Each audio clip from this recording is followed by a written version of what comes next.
Hi, and welcome to Changemakers with Eleanor, the podcast where we dive into the lives and lessons of those who are making a difference. I'm your host, Eleanor Baggaley, and in each episode we bring you inspiring stories from leaders, coaches, and people who are not just dreaming of change, but making it happen. Whether they're penning their first book, working in their community, or leading a revolution in their industry, you'll get a first-hand look at how they're shaping the world. If you're looking to leave a mark or simply love a good story about modern-day heroes, you've come to the right place. Here, we're all about changing the world, whether that's one person's world or the world in general. So grab your notebook or just a comfortable seat and let's explore these fascinating journeys together. Don't forget to subscribe wherever you get your podcasts to ensure you never miss an episode. Let's go change the world together.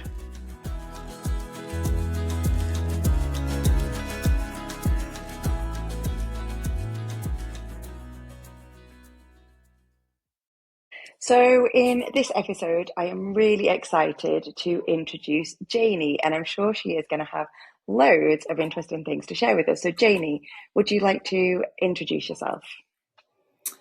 Yes. Hello, Eleanor, and thank you very much for inviting me to the podcast. So I guess to start with, my background was I was the second woman to operate as a referee in the men's professional game of football in England, and then went on to be one of 6 women senior managers at the FA and worked for FIFA for 10 years on all the World Cups.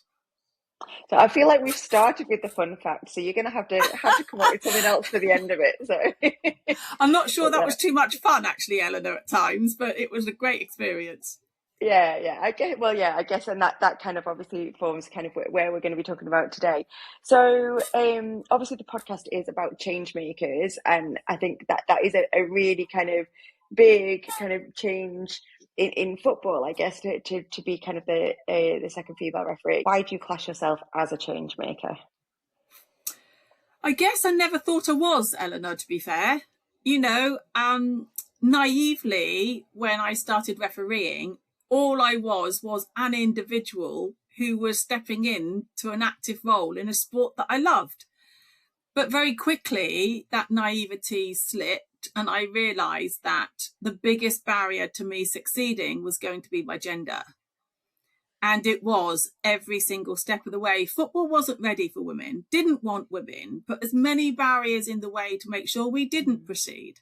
So I guess the more barriers they put in my way, the harder I was going to knock them down, go around them, go over them. And that's when I realised change had to happen. And whether I liked it or not, if I wanted to stay in football, that was my role. And was that your main driving force to kind of stay in football, or did you have kind of other motivations for kind of putting those changes in place as well? My motivation was really clear. I wanted to be involved physically in the game that I loved. That was really clear for me. And I guess the more barriers you come across, the more unfairness you see. And it wasn't any of these, you know, I'm a woman, I need special treatment, or I need X, Y, and Z. It was just about a fairness for anybody to operate in their sport and not have barriers put in their way. So basically just, I'm a person and I want to be involved in what I love, and it doesn't matter what gender I am. Absolutely. Yeah. So what started your love of football then? Why did you want to kind of get involved in that in the first place anyway? It's a really good question, because I have 4 brothers and not one of them plays football. Not one of them goes one end of a football field to the other. They have not a Scooby-Doo. And I have tried over the years. They're into rugby or diving or basketball. They're into other things, but oh my goodness, not football. So at 15, I was asked to play in a 5-a-side team for a carnival competition. And I was very sporty. So I played, loved it. And that was the beginning of my love of football. Oh, wow. Okay. And are you still involved in football now? Is that something that you're still kind of driving forward?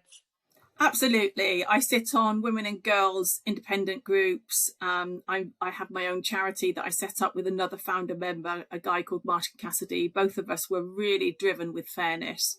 So Ref Support is our charity. So we're still involved with that. I'm still involved as being an advocate for unfairness to some of our senior girls referees now. And I still do some work for a charity, dare I say this, in Barbados every year.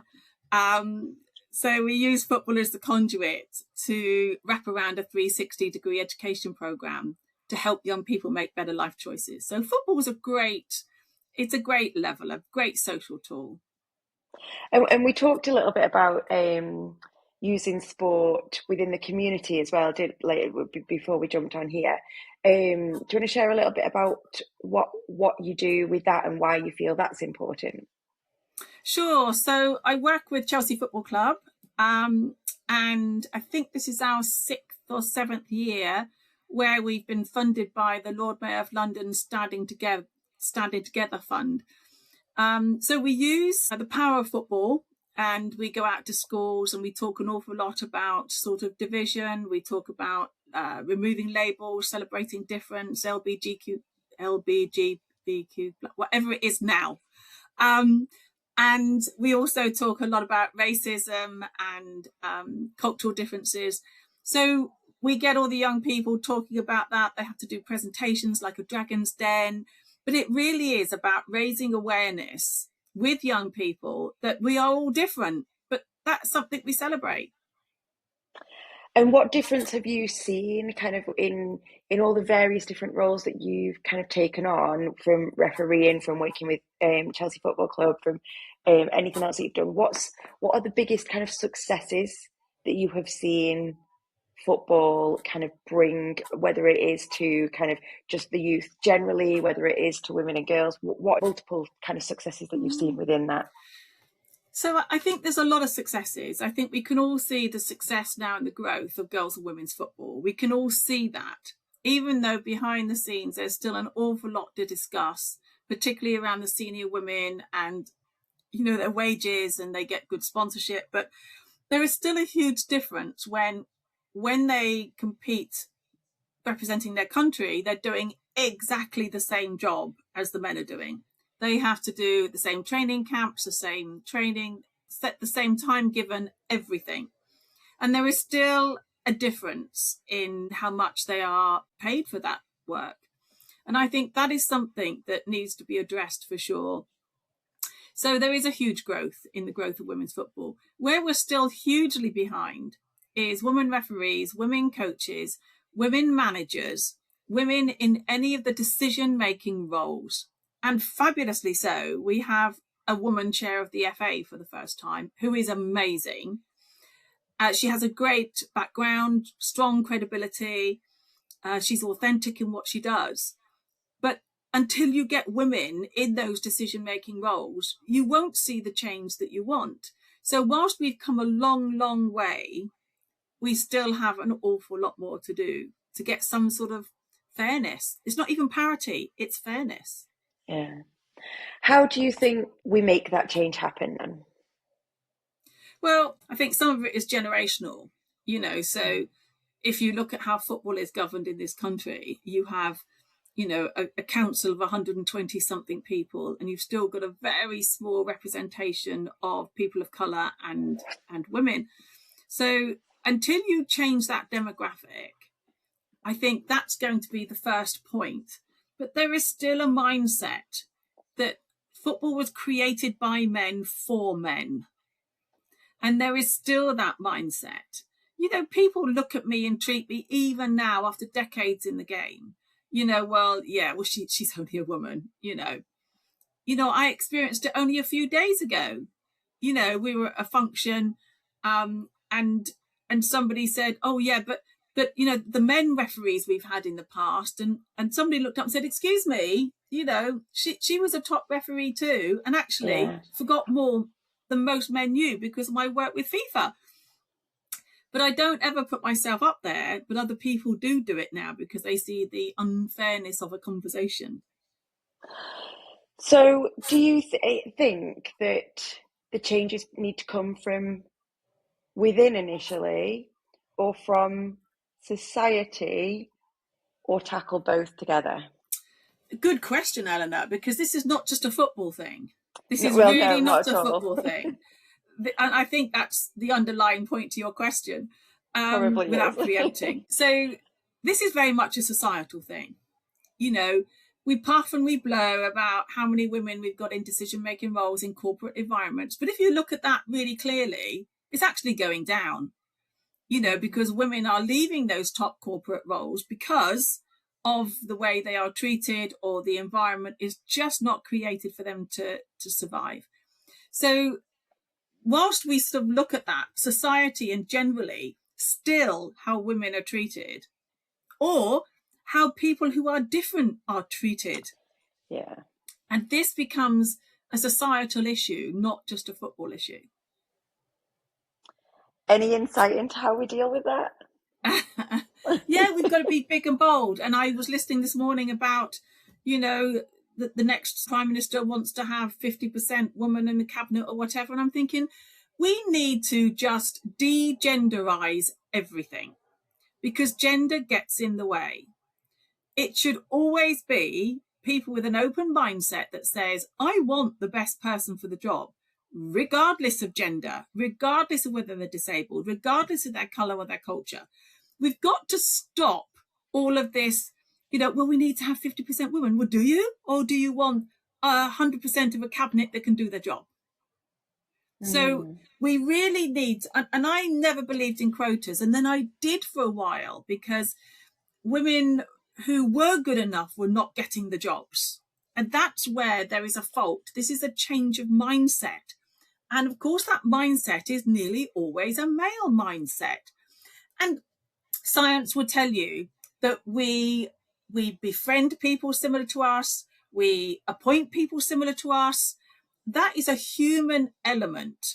Nobody's saying it's a good, bad, or ugly thing. It is just a human element. Yeah. So you've got to try and get over that mindset and get people to realise an open mindset is the best way forward, and just de-genderise everything.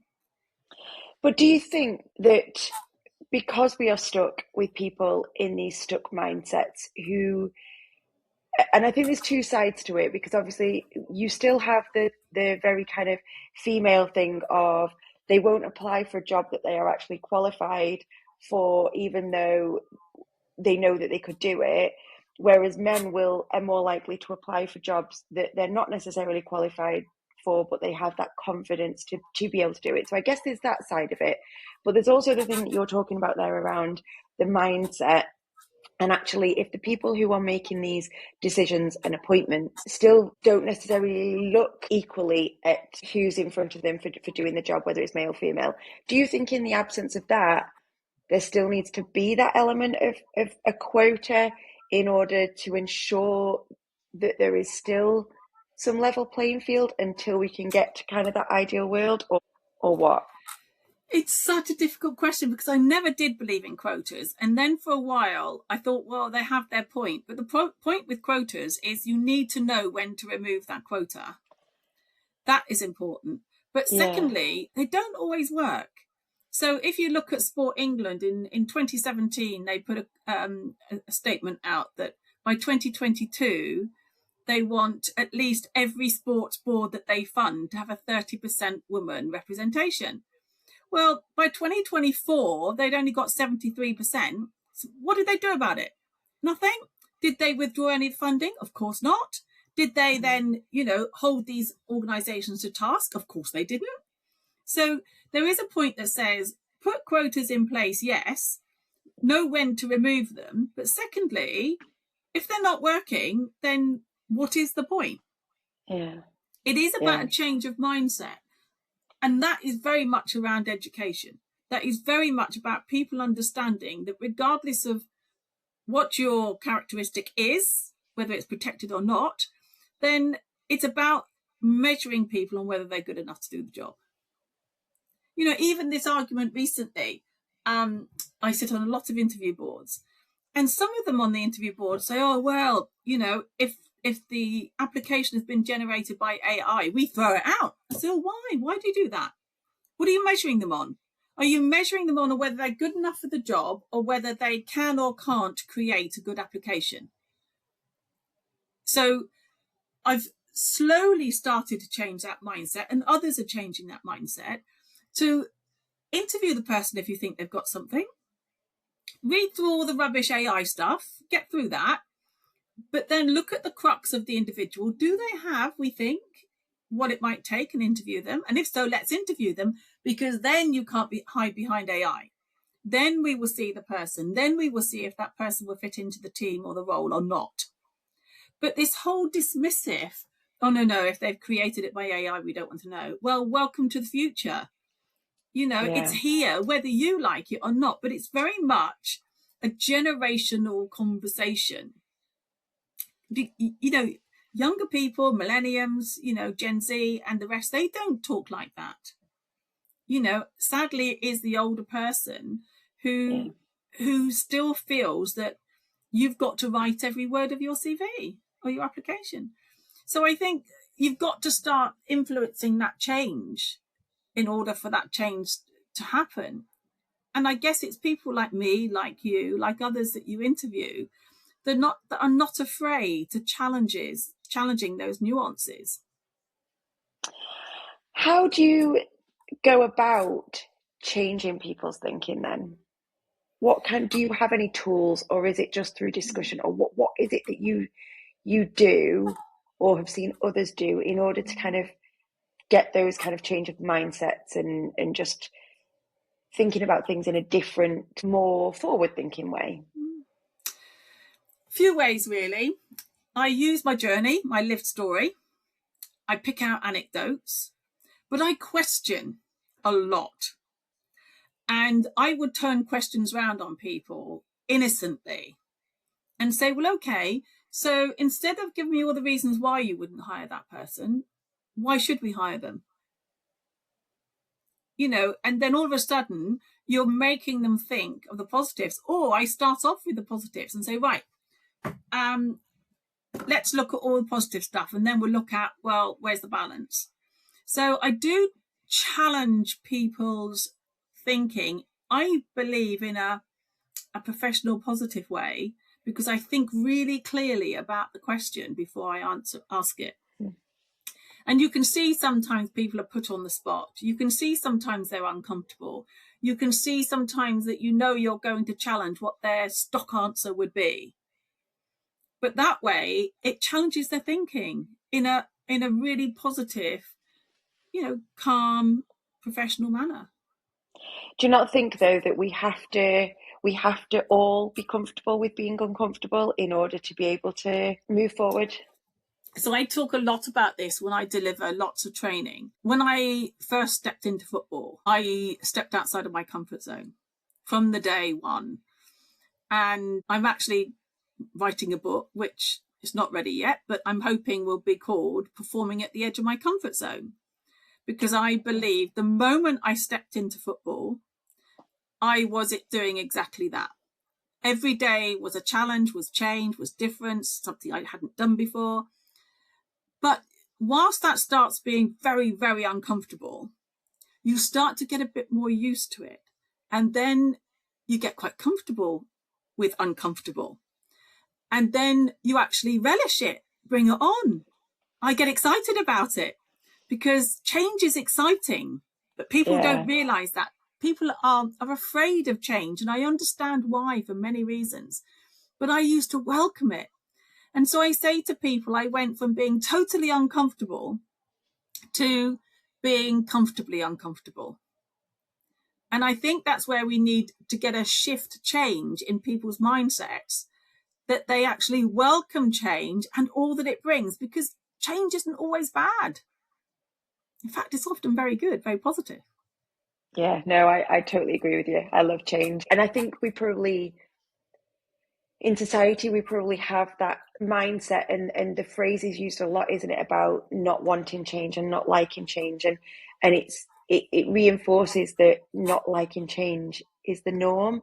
And I do think that we probably need to get away from that. And I think, well, it goes back to what you were saying earlier about understanding that difference isn't necessarily something to be feared. Difference is just difference. And actually, we can celebrate that, and we can learn a lot from each other's differences, whether that is a gender difference, whether it's a race difference, whether it's a culture difference, ability, disability, needs-based difference. I think everybody has something to to share. And I know you were saying earlier about you being on your soapbox. I'll have to make sure I don't stand on mine for too long. But I do totally agree with you that we have so many lessons and learnings from difference. And I think as a society, we are probably getting more into difference being feared more rather than understood and accepted and learning from. I don't know. So there's two things behind that, Eleanor. Absolutely correct. Two things. One is education, one is communication. They both overlap into each other. People's lack of education of what that difference is one of the biggest problems. But we don't communicate. So if you're in an organization, for example, and there's going to be a restructure, immediately people are fearful. But if that message came out, we're going to do a restructure and it's not going to affect any of you personally, or it's not going to change your role, or all of a sudden that changes the fear factor. Yeah. It's about how we communicate change. And if you look at the media, be it mainstream media and social media, that is half of the problem around not understanding change, because they immediately look at difference as a negative. I'm the patron for the Muslim Women's Network in the UK. And I'm fearful that every time there's been an attack, I'm fearful that it's Muslims that have done it, because what the backlash is going to be. And this is the problem. And it's about how it's communicated. We could do so much better in our media if we only took things on a fair face value, rather than immediately coming down on the side of an organisation, a culture, a political party, whatever it is. But we don't. We like to get this story. And the story is always a negative story, because that's what sells news. How do we change that then? I don't know that you can particularly. I think we've got to be educated on how we process that information. Yeah, how we interpret it. Yeah, I do agree, because I don't think that a lot of people interrogate what is put in front of them. They take it on face value and they believe everything that is put in front of them. Yeah. And my background is education. I was a maths teacher before I wrote books, before I helped people to publish their books, before I got into local government. Well, perhaps you can help me publish my book, Eleanor. Well, I would love to. I would absolutely love to. And actually, most of the people, that's why the podcast came to be, because all of the people who I worked with on their books were all trying to make a difference in one way or another. And that was why the podcast was born. And I do, like, I feel like I have to bring everything together. And I love the fact that you've talked about education, because that is where I started. And I really believe that actually we're all responsible for education. It's not just sort of teachers and schools. And that's where I started also, and I am absolutely about the development of people. With my areas of specialism, I guess, is girls, women, children, young people. Because I believe strongly these days we're letting our young people down. I work for a charity, Employability UK, who are doing a fabulous job now, they're a small charity, punching well above their weight, but they're trying so hard to make a difference to our NEETs and our ghost children at a local community level. And that's another whole podcast, to be honest, because it is, it's huge. And I'm so passionate about it, Eleanor, because we are letting our children down, without a doubt, be it education, be it politics, be it everything around us. We're letting our children down. I have children, I have grandchildren. I fear for my grandchildren, but my biggest beef is parenting. I believe strongly that we should not be investing in more benefits. We should be investing in education and training for parents. I read something a couple of years ago that broke my heart, Eleanor. There was a young girl, single mum, 17. So she knew her baby had to be weaned off of milk. So she liquidized a McDonald's cheeseburger. Now, this poor girl knew she had to give her baby liquidized food, but there was nobody to tell her that a McDonald's cheeseburger is not the thing. Yeah. And that is what breaks my heart. We get all this stuff coming down through schools now about, governments trying to tell to try and take more of a hold on cleaning teeth, giving breakfast. No. You need to go to parenting. Teach the parents. And they interviewed some woman who, after they gave more breakfast clubs out, which don't particularly work, but I'm not saying that on a political level. And she said, oh, that's great, she said, because sometimes I forget to give my child breakfast. How do you forget to give your child breakfast? If I have my grandson living here, staying overnight here, he has at least 4 breakfasts. He'd never let me forget to give him breakfast. So these are the things, Eleanor, and I could go on forever, but we do let our children down. And do you think that it's, and I do think it is all joined up, and you may or may not agree, but do you think that it's about responsibility? So it goes back to kind of when I said about interrogating what we're reading, what we're seeing in the media, but actually, absolutely. Do you think everybody's aware of the responsibility and the accountability for themselves in what they're doing for the young people around them, whether it is relatives or people they meet on the street and things like that, and that responsibility for actually questioning, doing everything? I just personally, I feel that there's a lack of responsibility and accountability across the board. 100%. Now, I believe strongly, and I said this when I was in the FA and out of the FA many, many times, the FA has lost touch with grassroots football. All they're concerned about is like the higher echelons. They've completely lost touch. They don't know what football is really like at, Division 10 on a Sunday morning. Yeah. I believe successive governments, no particular colour, I believe they also have lost touch with what it's like at the very base of things. They say, oh, yes, we're in our constituency, we talk to people. You talk to people who are always going to say really what you want to hear, pretty much. So we have lost touch, I believe, with what's really happening. I stand at a school gate with a young lady when I pick up my grandchildren, and she's got 9 children, all on benefits. So I stood there the other day, and the baby is like 15 months old. And I said, is there going to be another number 10? She said, well, there can be now. She said, because I've got an extra £2,500 a month.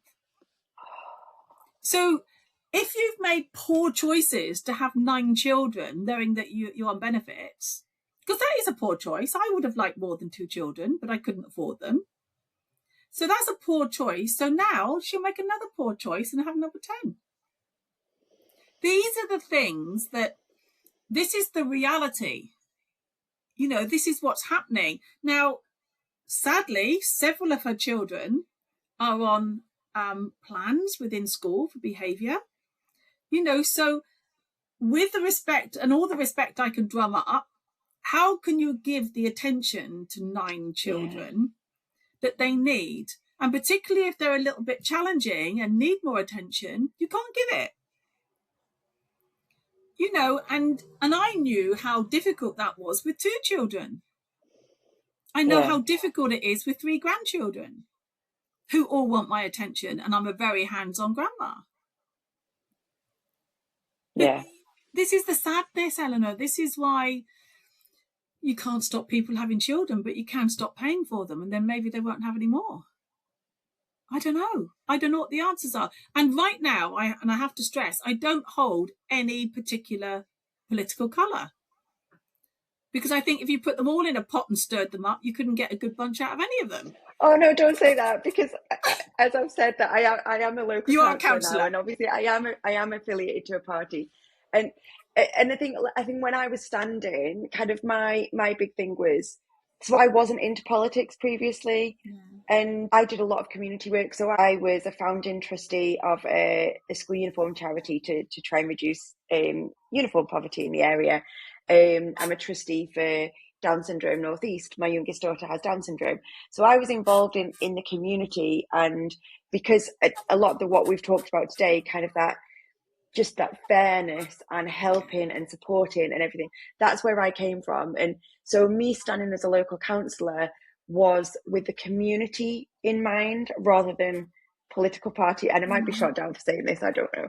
But I went into it with what I felt was the kind of right intentions for community. It was community first. That's what you should do.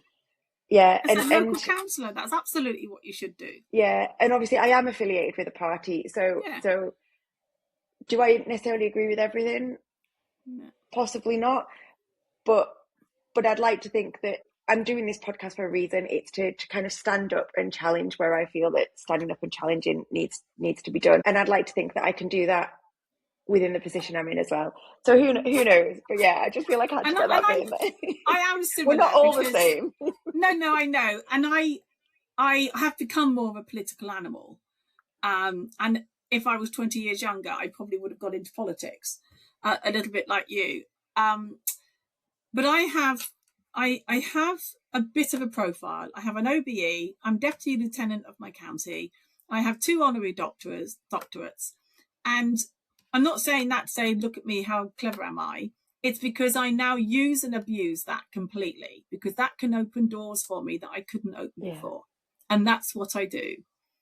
And it's amazing how fickle some people are, Eleanor, because people who probably wouldn't have given me the time of the day before, they open the doors with open arms now, which I find really fickle, but I still now you've got a few letters after your name. Absolutely. Yeah. So it is really frustrating because, as you said, you are still the same person that you were without those letters after your name.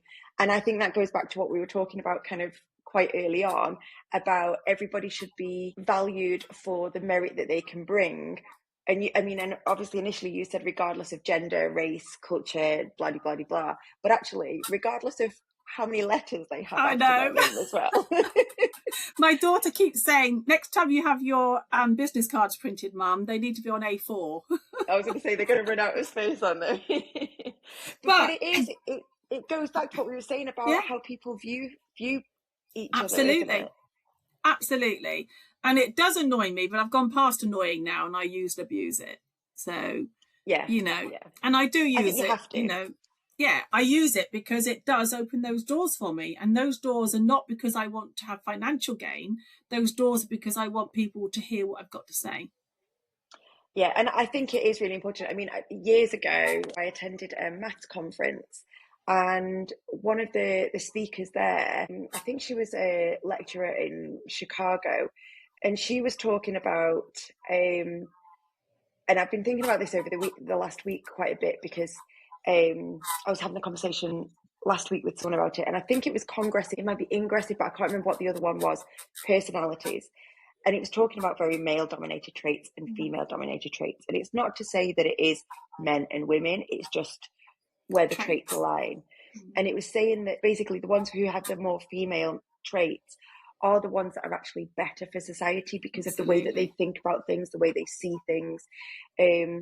But as you kind of alluded to earlier, we still have these very male-dominated traits. Even if it isn't always men, it tends to be kind of people with those traits and the way that they see things and view things in society. Yeah, that's absolutely spot on. It isn't a gender issue. It is a trait. And I've read a lot about this, particularly around how to engage with people and bring people with you. So very much how to be a leader where you look behind you and you see people following you or you see nobody following you.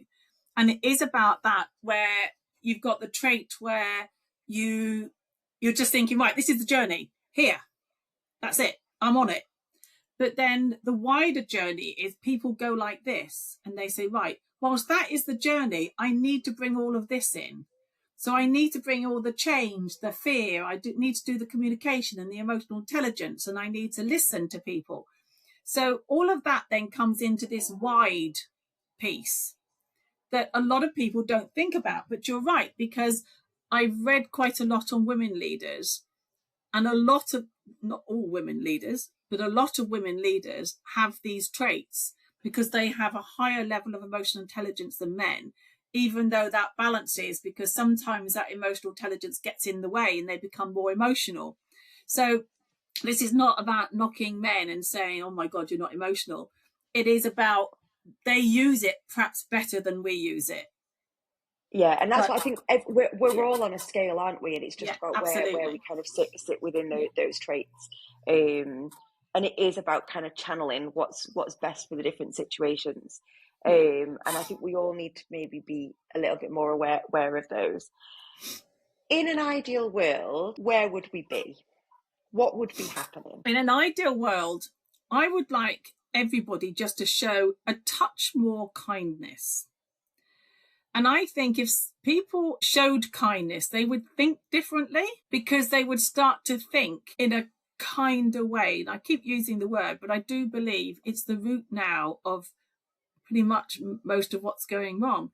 All they think is about what's in it for me, rather than what's in it for other individuals, people I'm working with, people that I need to communicate with. Just be a little bit kinder. Think about what you say before you say it, whether that's in media, whether it's social media. I think social media, I hate it with a vengeance. I have to do it because I do. My Facebook is only for family and friends. And so many people say, well, I sent you an invite and you didn't. And I said, no, I didn't. And I won't, because I don't want people outside my very close unit know what I'm doing on the weekend, So LinkedIn, I do professionally because it's the right thing I believe to do, but I hate all of it. I think it's disruptive, and dangerous. But this is life. It's moving on, So I have to accept it. I have to accept that change. I have to change my mindset to accept it and work with it, whether I want to or not. Yeah. It's life. It is. I just want people to be kinder to each other and, just stop thinking about themselves all the time. Yeah, and actually I was having a conversation this morning about selfishness. I had two drivers pull out in front of me, and then their road position was like, it was like, it comes from a place of being selfish, that they're just not considering other people around them. I get it what's all happening the time. and what's going on, and I think that is that kind of just more awareness, isn't it? More awareness, less selfishness, more kindness. Yeah. And I guess when I talk about pitch to boardroom, I look at particularly the communication skills I learned on the football field. There were times when, players would literally come up to my nose to try and intimidate me. And all you want to do is punch them on the nose and say, get out of my space. But you can't. So you have to deal with that. And then you take those skills, through your professional world. And there's times in meetings when I wanted to call someone out for their behaviour. And you think, no, hold on, that's only borrowed. That'll come back, So, and then later, maybe in the meeting or another time, then you can reference it. And all of a sudden, that's it. It's not worked for them. And they need to understand that. When I was called, at the FA, I was called an old bag in a meeting by somebody very senior to me. And he thought it was funny. It was ho, ho, ho, ho, ho, with all the rest of the men in the room. And 20 minutes later, he said it again. And I said, you may have thought that was funny the first time, but the second time you've stepped over the line. And I think that's another thing that I've learned is I call things out. Yeah. But I think seriously about how and when. And that example was a fine example. Could I have called it the first time? Yes, I could. Did I give him the benefit of the doubt first time? Yes, I did. But the second time, he wasn't going to get away with it. But then that replicated on my career because he made my life a misery thereafter. And it should, I was going to say it's a balance, but it shouldn't have to be, should it? No, it shouldn't. I shouldn't have to be called an old bag and for a room full of men laugh about that and think it's funny, And then he carried on the years after calling me the OB because he thought that was funny. Pathetic. Yeah. I feel like we've kind of been on our soapbox and ranted quite I know, a lot, so. And I've got an 11 o'clock call, so I do have to. No, I'll let you get off.